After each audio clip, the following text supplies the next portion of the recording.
আজ ভূত চতুর্দশী আর রাত পোহালেই কালী পুজো। আপন বাঙালি মাতবে শ্যামা পুজোর আনন্দে। সেই মতোই জোর কদমে প্রস্তুতি চলছে সোনামুখী শ্রী শ্রী ১৬ আনা সার্ভিস কালীমাতার পুজোর। প্রাচীন কালী পুজোগুলিকে নিয়ে নানান লোককথা প্রচলিত আছে। সেই মতোই সার্ভিস কালী নাম নিয়ে রয়েছে নানান ইতিহাস। চলুন দেখা যাক কি সেই ইতিহাস।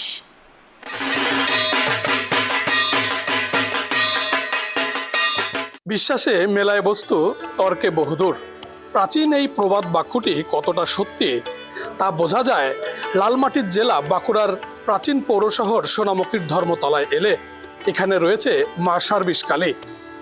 মায়ের এমন নামকরণ কেন হলো, সেই প্রাচীন ইতিহাসটাই তুলে ধরব কেটিভি বাংলার পর্দায়। দুর্গা মায়ের পুজোর শেষে এবার শুরু কালী মায়ের আরাধনা। বাঙালির ১২ মাসে ১৩ পার্বণ, এই প্রবাদ বাক্যকে প্রাধান্য দিয়েই আলোর রোশনায় সেজে উঠবে শহরতলি থেকে শুরু করে গ্রামের অলিগলি। হাতে গোনা আর কয়েকটা দিনের অপেক্ষায় তারপরেই শ্যামার আগমন। তারই প্রস্তুতি চলছে সোনামুখী শহরের ধর্মতলায় সার্কুলের প্রাচীন কালী পুজোর প্রস্তুতি। আর ৫টা কালী পুজোর থেকে একটু আলাদা এই পুজো। জানা যায় মা এখানে সার্ভিস কালীমাতা নামে পরিচিত। কথিত রয়েছে এখানকার প্রাচীন কালী পুজোগুলিকে নিয়ে নানান লোককথা প্রচলিত আছে। সেগুলির মধ্যে অন্যতম সার্ভিস কালী।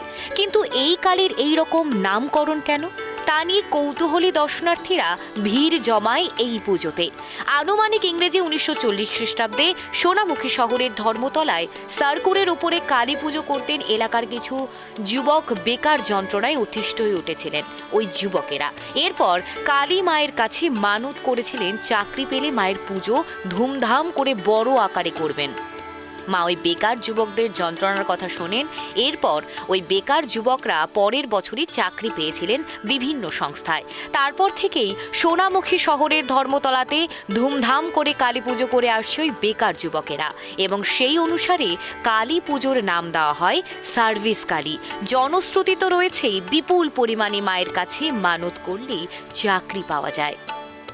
কালীর নাম হচ্ছে শ্রী শ্রী ১৬ আনা সার্ভিস কালী মাতা। এই কালীর নামকরণটা হয় আজ থেকে প্রায় ৮৫-৯০ বছর আগেকার কথা। এটা আমাদের তখন দাদুদের আমলে একটা সার্কুলে কিছু বেকার যুবকরা কালী পুজোটাকে শুরু করার পর তারা কিছু চাকরির জন্য কিছু মানত করতে গিয়ে সত্যি সত্যিই চাকরি হয়।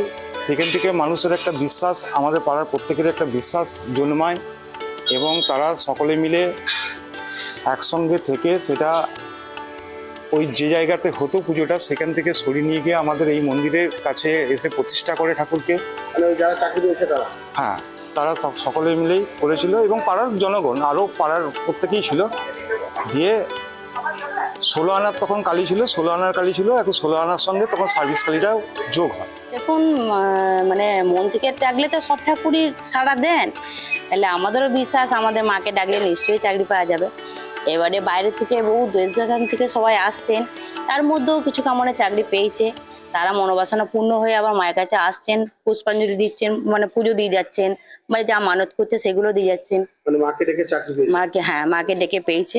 আমাদেরও এখানে বাড়ি, আমরাও নিত্য মানে মাকে ডাকি, আমাদের কাছে আছে, আমরাও মাকে ডাকি। আমি এসেছি দুর্গাপুর থেকে, সূর্যসেন পল্লী থেকে, দুর্গাপুরের সূর্যসেন পল্লী থেকে। এই কি বলে সোনামুখীর সার্ভিস কালী মন্দির এসেছি। আমার ছেলের চাকরি জন্য এসেছি, ও বেকার। হ্যাঁ, বিটেক পাস করেছে, ইলেকট্রিক্যালে বিটেক করেছে। না, এখন চাকরি পাইনি। আমি মায়ের কাছে এসেছি যাতে একটা চাকরি হওয়ার জন্য। মাকে প্রার্থনা করলাম এই ছেলে যদি একটু চাকরি পায় আমি আবার এসে পুজো দিয়ে দেবো। আজও সোনামুখীর মানুষ এই বিশ্বাস, এই মায়ের আরাধনায় পড়ে থাকেন। বর্তমানে এই পুজোর দায়িত্ব গ্রাম ১৬ আনার অধীনে রয়েছে। নিত্যদিন অসংখ্য ভক্ত এখানে পুজো দিতে আসেন। কার্তিকের অমাবস্যায় কালী পুজোর দিন সেই সংখ্যাটা কয়েক গুণ বেড়ে যায়। উৎসবের চেহারা নেয় সোনামুখী শহর জুড়ে। বিশ্বাস আর ভক্তি নিয়ে মায়ের কাছে প্রার্থনা করলেই মেলে চাকরি। আর এই বিশ্বাস নিয়েই এই মন্দিরে প্রতিনিয়ত হাজার হাজার ভক্ত আসেন, মায়ের পুজো করেন, তাদের মনোবাঞ্ছনা পূর্ণ হয়। আর সেই প্রাচীন ইতিহাসটাই এতক্ষণ কেটিভি বাংলার পর্দায় আমরা তুলে ধরলাম। বাঁকুড়ার সোনামুখী থেকে সঞ্জীব মল্লিক, কেটিভি বাংলা।